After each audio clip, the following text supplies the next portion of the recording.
Arkadaşlar merhaba, ben Fuldenriç. Bugün bir tag videosu yapmak istiyorum.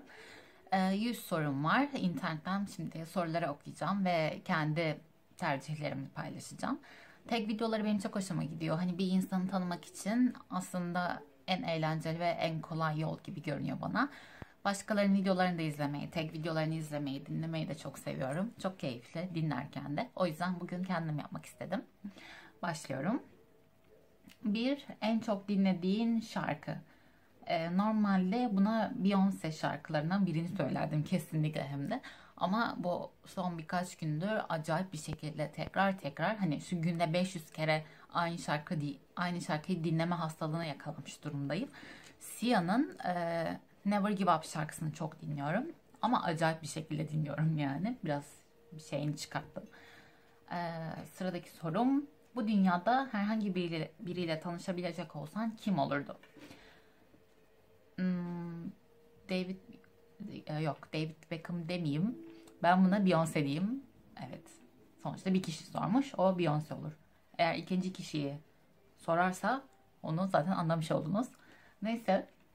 Üçüncü soru. En yakınındaki kitabın 23. sayfasındaki 17. cümleyi paylaş. En yakınımdaki kitap.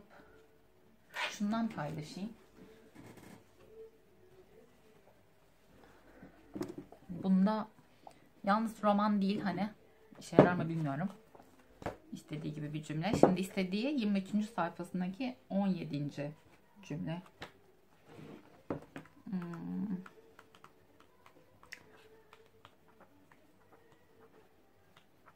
23. sayfadaki 17. cümle.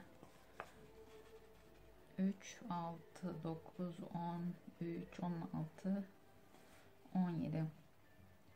Japon abaküs kullanışlı olmakla beraber biraz karışıktır. Sorobon wa benri na mono no chotto fukusatsu desu.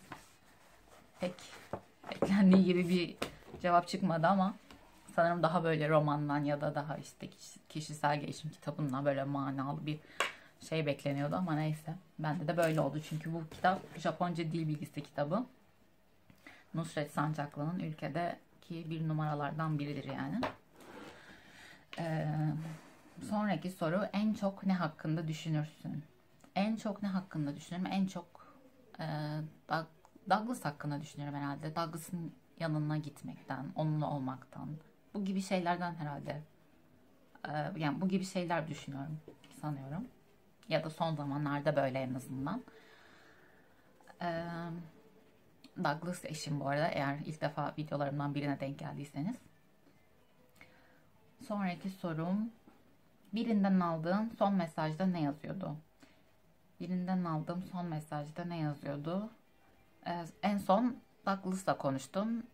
İyi geceler dedim. O da thank you baby gibi bir şey söyledi. Ya da sadece thank you mu dedi. O tarz bir şeydi yani. Bu soru biraz altıncı soru, çıplak mı uyuyorsun kıyafetle mi? Tabii ki kıyafetle. Sonuçta İstanbul'da yaşıyorum. Deprem görmüş biriyim. İnsanların hani gece neye yakalanacağını bilemezsin. O yüzden ben bilmiyorum, çıplak uyumak bana pek şey gelmiyor yani. Bana konfordan çok daha çok hani stres verir yani, öyle bir şey. En garip yeteneğin. En garip yeteneğim bir şeyi anlamadığımda bunu yüzümden çok net anlayabilirsiniz. Yani hani suratımdan anlıyorlar. Ya daha doğrusu duygularımı, o an düşündüklerimi suratımdan çok net hemen anlıyorlar. Ve ya buna yetenek denmez herhalde. Bu bende olan bir şey. Benim bir huyum mu? Benim bir parçam. Ve ben hani hoşuma gidiyor bu yani. Sonuçta eğer bir şeyi anlamadıysan anlamadığını söylemen lazım zaten. Ve benim böyle bir şey ifade etmeme gerek yok. Zaten suratımdan anlıyorlar ve çabalıyorlar karşımdakiler. O yüzden benim hoşuma gidiyor. Ama bu yine galiba bu sorunun cevabı olmuyor. Çünkü soruda yetenek diyor. Neyse artık.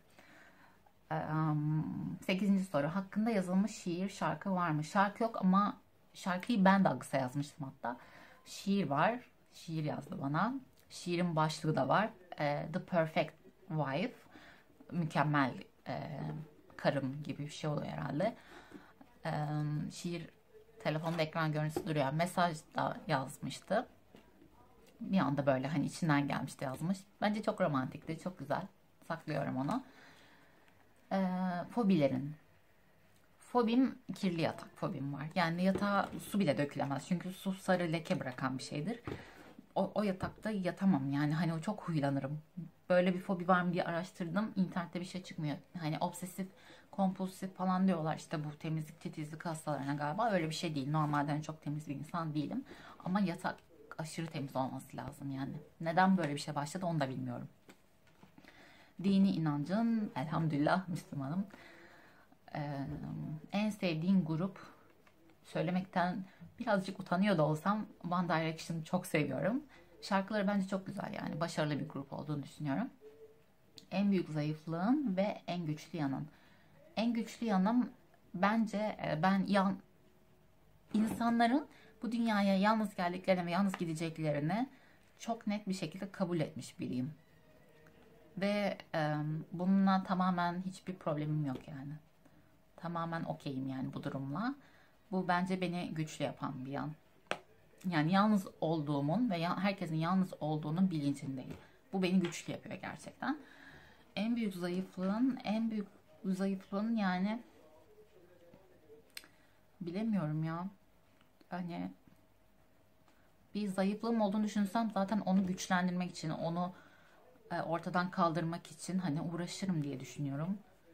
Şu anda da hani en büyük zayıflığım hani en eksik yanım daha çok kitap okumam gerektiğini düşünüyorum. Daha çok kişisel gelişim derken mesela tarih ve coğrafya bilgilerimi güçlendirmem gerektiğini düşünüyorum. Hani şu an zayıflık olarak bilgimi sunabilirim yani. Çünkü bilgi öğrenme asla sonu olmayan bir şey benim için.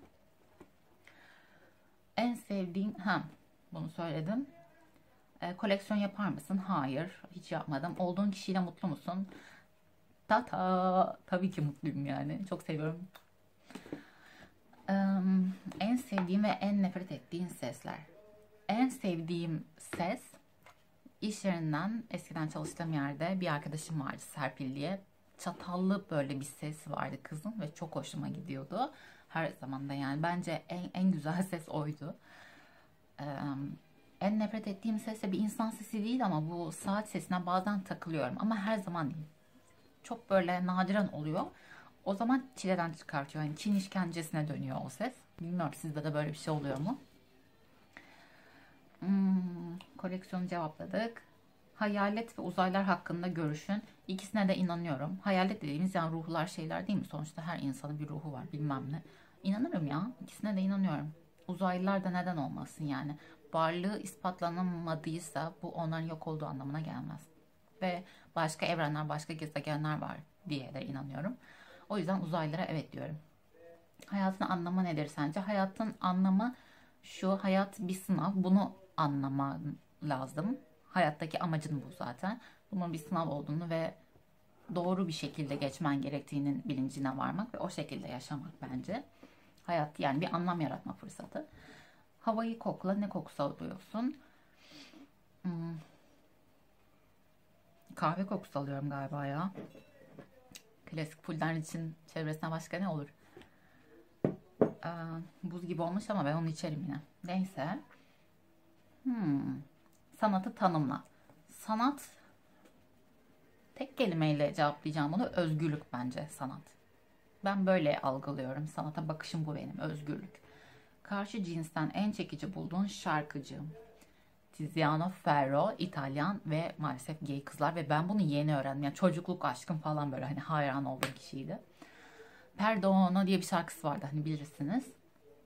Evet kızlar o gay. Şansa inanır mısın? Elbette kesinlikle inanıyorum. Hava nasıl? Şu an soğuk ve karanlık. Akşamın çünkü 10.30'una geliyor. Okuduğum son kitap yani epeydir bu kitaplayım. Bunu inceliyorum. Nusret Sancaklı nasıl bir üslupla yazmış, nasıl Japonca öğretiyor onu inceliyorum. Ama hani böyle bir ders kitabı dışında, Japonca dışında Einstein'ı okudum. Çünkü ben Einstein'ı tanımıyordum yani. Tamam dahi bilim adamı diyebiliyoruz. Önlüklü falan görüyoruz ama bu adam ne yaptı? Mesela laboratuvarlarda hiçbir zaman çalışmadığını öğrendim. Kuantum fiziğindeki uzmanlığını öğrendim. Şey mesela bu atom bombasının oluşturulmasındaki formül, tamam, Einstein tarafından keşfedilmiş, oluşturulmuş bir şey. Ama aynı şey, tamam, belki bir atom bombasıyla binlerce, milyonlarca insanın ölümüne, hastalanmasına neden oldu. Ama aynı zamanda kanser hastalığın teşhisinde kullanılan PET testi deniyor sanırım. O testin oluşturulması, o makinenin, cihazın oluşturulmasında kullanılan formül de yine aynı formül. Yani aynı zamanda pek çok hastalığın teşhisi, insanların iyileştirilmesi, tedavisinde de büyük bir rol oynamış oldu. Hayat çok ilginç ve Einstein cidden hani ben bilmiyordum, yani benim için sadece bir isimden, bir resimden ibaretti ama o kitap çok faydalı oldu. Yeğenime vermeyi düşünüyorum, muhakkak okumasını istiyorum. İncecik bir kitap zaten, hemen okur. Benzin kokusunu sever misin? Evet, kim sevmez ki, ve de niye sevmesin insan? Takma adın var mı? Var ve hiçbirini sevmiyorum. Hani Foolish diyorlar, onu seviyorum. Fully diyorlar ki hiç sevmiyorum. Herkese de uyarıyorum, ne olur bana Fully demeyin diye. Hala da inatla söyleyenler çok. Var yani, işte babam Boncuk derdi. Ee, babam ne dese güzel. Ondan sonra ufak yeğenim Hüner ufakken bana Uli derdi. Çok şeker bir şeydi. Ama gerçekten hani takma sevmiyorum. Yani benim ismim var Fulden, hani yetişkin insanlar için konuşuyorum tabii ki. Bana Fulden denilmesini her zaman tercih ederim. İzlediğin son film, izlediğim en son Stranger Things'i izledim. Dizi ama en son onu izledim yani. En kötü yaran, ben ilkokulda merdivenlerden yuvarlanmıştım.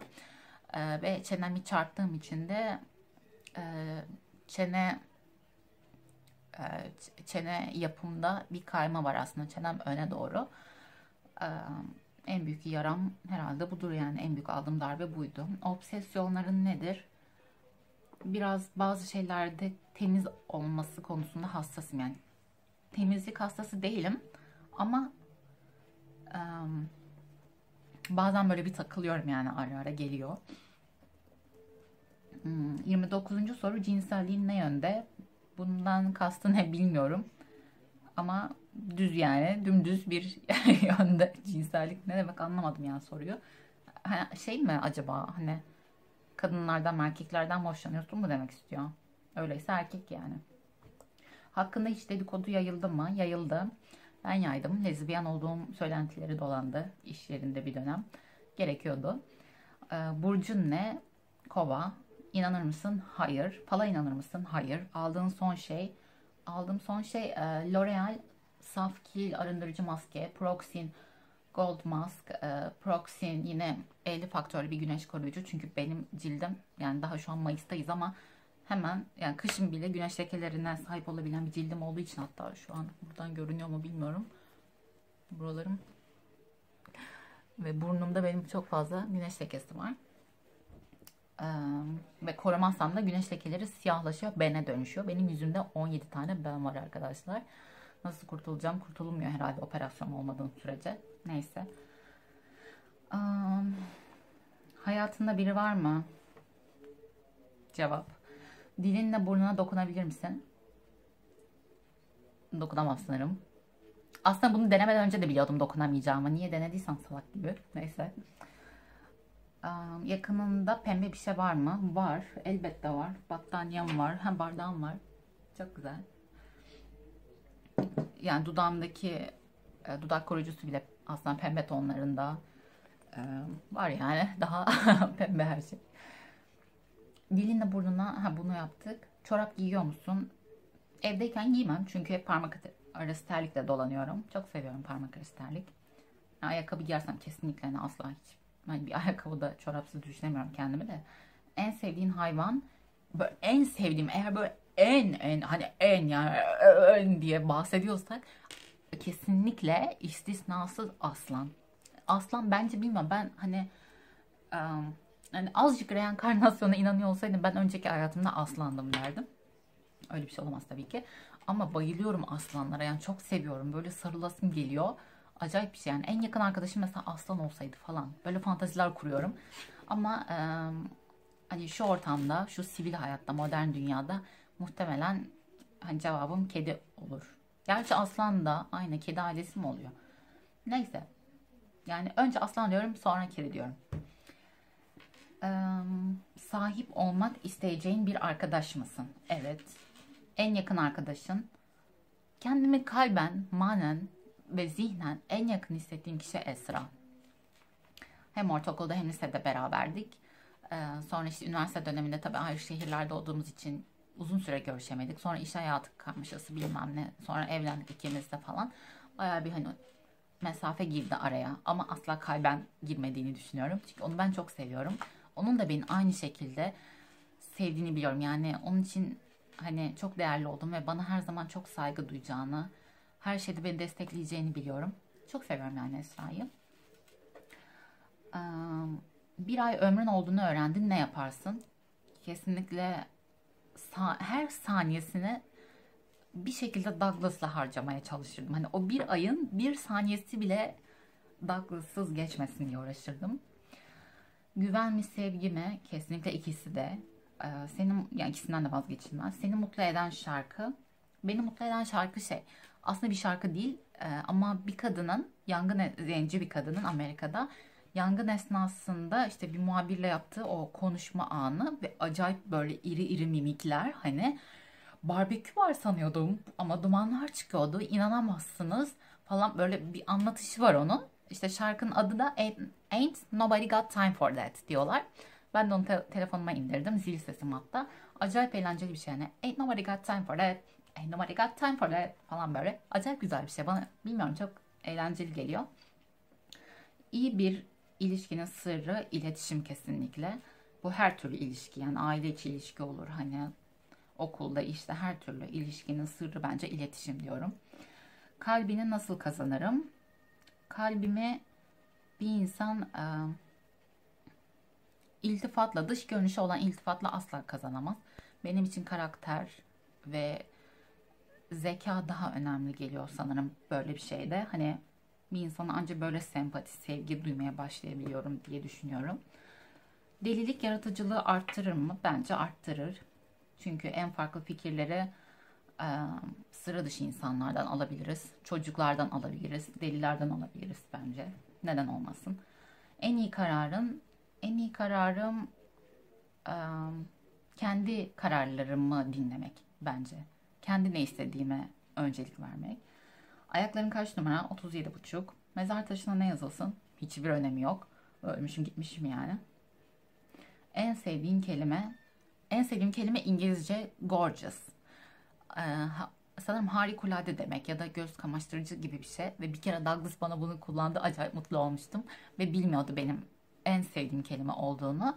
Bir de ben dil bilimcisi olduğum için çok hani kelimelere gerçekten böyle bir takıntım var demeyeyim de, hani kelimeler konusunda çok hassasım. Hani kelimeler, dil bana çok özel gelen bir şey. Hani ilgi alanım her zaman. Gorgeous nedense ilk duyduğum andan beri bana çok böyle etkileyici gelen bir kelime oluyor. En çok söylediğin şey herhalde kahveye ihtiyacım var, kahve istiyorum gibi bir şey olabilir. Kahve ile ilgili bir cümledir yani muhtemelen. En son dinlediğin şarkı Sia, Never Give Up. Şu an bile bazen böyle boştaysam içimden onu söyleyip duruyorum. En sevdiğin renkler kesinlikle pembe. Yani ikinci renk de pembe, üçüncü renk de pembe yani. Süper gücün olsa ne olurdu? Görünmez olmak olurdu. Böylece herhalde Amerika'ya giden ilk uçağa binerdim. Ve hemen de Agus'un yanına giderdim gizli gizli. Ondan sonra tekrar yaşamak isteyeceğim bir an var mı? Douglas'ın Türkiye'ye geldiği o işte 4 Nisan gününü tekrar yaşamak isterdim. Çok heyecanlı bir gündü. Çok tatlı bir heyecan vardı. İkimizde de ondaki heyecanla görebiliyordum. Ya çok güzel. Dünyanın en güzel günlerinden biriydi yani o. İstediğin yere uçak biletim var. Neresi orası? Tokyo tabii ki. Ama yani eğer vizem varsa Amerika olurdu. Douglas'ın yanına. Hapishanede akraban var mı? Akrabam yok ama bir aile dostumuz var. Umarım en kısa zamanda çıkar. Yani çok nedenini şeyini bilmiyorum ama kendisini seviyorum. İyi, çok iyi bir insan olduğunu düşünüyorum her zaman. Hiç uçağa bindin mi? Evet. Hiç arabaya kustun mu? Hayır. Seni üzen son kişiyi affettin mi? Affettim. Ben öyle hani bir insana kin tutamam. Tutulmaması gerektiğine inanıyorum çünkü. Mantığıma yatmıyor. 2 günlük dünya. Kimse kazık çakmamış buraya hani. Şu anda en çok istediğin şey nedir? Douglas'ın yanında olmak tabii ki. Hani artık herkes biliyor bunu. Aşık olmaktan korkuyor musun? Korkmuş gibi mi duruyorum? Korkmadım. Hiçbir zaman korkmam. Kumsalı sever misin? Evet. Kim sevmez? Nasıl sevilmez ya da? En sevdiğin mevsim kış. Ben Ocak ayında doğmuşum. Hani derler ya kışın doğan kışı sever diye. Bilmiyorum doğru mu ama ben yazı sevmiyorum. Sıcak, bunaltıcı, işte sürekli hani bir şeyleri üstünden atma ihtiyacı falan sevmiyorum yani. Daha önce başkasıyla koltukta uyudun mu? Herhalde. En son yatağına oturduğun 4 kişi. Ben dediğim gibi hani yatak takıntım var. Ne kimsenin yatağına otururum ne de bir insanın benim yatağıma oturmasını isterim. Hatta yurtta bir kere kızın biri benim yatağıma yatmış. Yeni gelmiş odaya bir de benim yatağımda yatmış. Bak benim Fulle'nin yatağında yatmış. Takıntılı Fulle'nin. Acayip kıyameti koparttım. Yok yani sanmıyorum. Hani oturduysam da bir anneminkine falan oturmuşumdur herhalde. Kimsenin yatağına oturamam ben. Oturulmaz yani. Benim yatağıma da hani dinliyorsanız sakın oturmayın. Ay kendi kendime espri yapıyorum gülüyorum kamera karşısında. Neyse. Herhalde YouTube videoları çekince böyle oluyordur. Alışmak mı lazım? Müze mi hayvanat bahçesi mi? Hayvanat bahçesi. Ben hayvanları çok seviyorum ya. Özellikle böyle vahşi hayvanları mı diyeyim? Büyük hayvanları mı? İri hayvanları çok seviyorum hani. Aslanları, zürafaları, işte gergedanlar. Benim çok ilgimi çekiyor. Yorgun musun? Hayır. Çalışmıyorum. İşsizim. İstediğim saatte uyuyorum, istediğim saatte uyanıyorum. Hayat çok güzel. En son telefonda kiminle konuştun? Douglas'la konuştum. En son öptüğün kişiyi tekrar öper misin? Öperim herhalde. Dövmen yani yanaktan mı? Yanaktan ne bileyim ya. Tuhaf bir soru. Dövmen var mı? Henüz yok. Çok istiyorum. Ayak bileğine özellikle. Altıncı hissin nasıl? Çok kötü. Yani benim ilk izlenimlerim, hislerim hani çok yanıltıcıdır. O yüzden hiç dinlemem öyle şeyleri. Hep mantığımla, kafamla karar vermeye çalışırım. Karşı cinsten yakın arkadaşım var mı? Var ama çok yakın olmuyorum artık. Çünkü bir iki defa başıma geldi bu. Hani yakın olunca, yakınlaşınca hani sana karşı hisler beslemeye başlıyorlar. Eğer bunu arkadaşlık boyutunda tutabiliyorlarsa çok güzel. Hani ben kızla erkek arkadaş olamaz demiyorum. Ben inanıyorum kesinlikle arkadaş olabileceklerine ama işte bir iki böyle hani duyguların kayması yaşandı karşı taraftan. O yüzden ve artık sonuçta evli bir insanım. Hani çok öyle bir şeye giremiyorum yani hani. Hoş değil, doğru değil gibi geliyor. Yani öyle bir risk alamıyorum yani. Eee, bakayım. Umarım şu an böyle kendini beğenmiş gibi de konuşmamışımdır. Hani herkes bana aşık olacak gibi bir şey yok tabii ki hani ama sadece hani demek istediğim biraz yakınlaştığında hani bir insanın iç dünyanı açtığında o sınırı koruyabilen insanlarla arkadaş olunmalı. Benim de şu an hani o tarz biri yok yani hani çevremde. O kadar yakınlaşmam yani demek istiyorum. Daha önce güzel gözlerin olduğunu duydun mu? Evet Douglas söylüyor. Ben de seviyorum gözlerimi, gözaltı torbalarımı. Hatta gözümün altındakiler artık torba değil valize dönmüşler ama seviyorum. Çünkü gerçekten babamı andırıyor gözlerim. Söylerlerdi çocukken de söylerlerdi ve benzetiyorum yani ben de. Babama benzeyen tek yanım gözlerim. O yüzden ondan bir şey alabilmişsem gurur duyuyorum. Çok mutluyum. Geçen hafta canı sıkan oldu mu? Oldu ama geçer. En son yaran ne zaman oldu? Nerede? En son yaram dizimde oldu. Aşırı kuruluktan yara olmuş. Böyle bir kabuklanmış falan. Hemen krem sürdüm. Geçer diye umuyorum ama benim zaten cildimin kuruluğu yıllardır olan bir şey. Fiziksel acı mı daha ağır ruhsal acı mı? Tabii ki ruhsal acı. Yani bilmiyorum belki çok ağır fiziksel bir acı yaşamadığım için ya da bir kaza yaşamadığım için böyle konuşuyorum. Ama ruhsal acı bence çok ağır bir olay. Yeşil üzüm mü, siyah üzüm mü? Yeşil üzüm. En son ne zaman birine çok sarıldın? Bilmiyorum ben anneme sürekli çok sarılırım yani. Durduk yere giderim sarılırım. Hani çok yaparım. Şu an annen nerede? Salonda. Yemekten en çok zevk aldığın şey patlıcan. Patlıcana aşığım. Patlıcan hayattır. Patlıcan forever yani. Acayip seviyorum. Patlıcan her şeyi seviyorum. Patlıcan eğer bunu izliyorsan seni çok seviyorum. Biraz saçma oldu ama eğer bunu izleyenlerden biri içinizde yanınızda yanında patlıcan olan varsa olabilir. Niye olmasın? Lütfen o patlıcana onu çok sevdiğimi söyleyin. Patlıcan öpücüklerimi gönderiyorum. Kafayı sıyırdım. Kafeinle aran nasıl? Kafeine aşığım. Kafeinle sevgiliyle ben ayrı düşünülemeyiz. 3 gün içinde birinin elini tuttum mu? Hayır. Yani tokalaştım mı hatırlamıyorum ama niye tutayım ki? Sevgilin uyuşturucu kullansa tepkin ne olurdu? Yani eşim uyuşturucu kullansa Douglas, onu bıraktırmaya çalışırım herhalde. Bir eş olarak başka ne yapabilirim ki? Seks aşk mıdır? Hayır. Hiçbir alakası yok. Yabancılara gülümser misin? Herhalde gülümserim. Medeniyet diye bir şey var. Gözlerin ne renk? Kopkoyu bir kahverengi.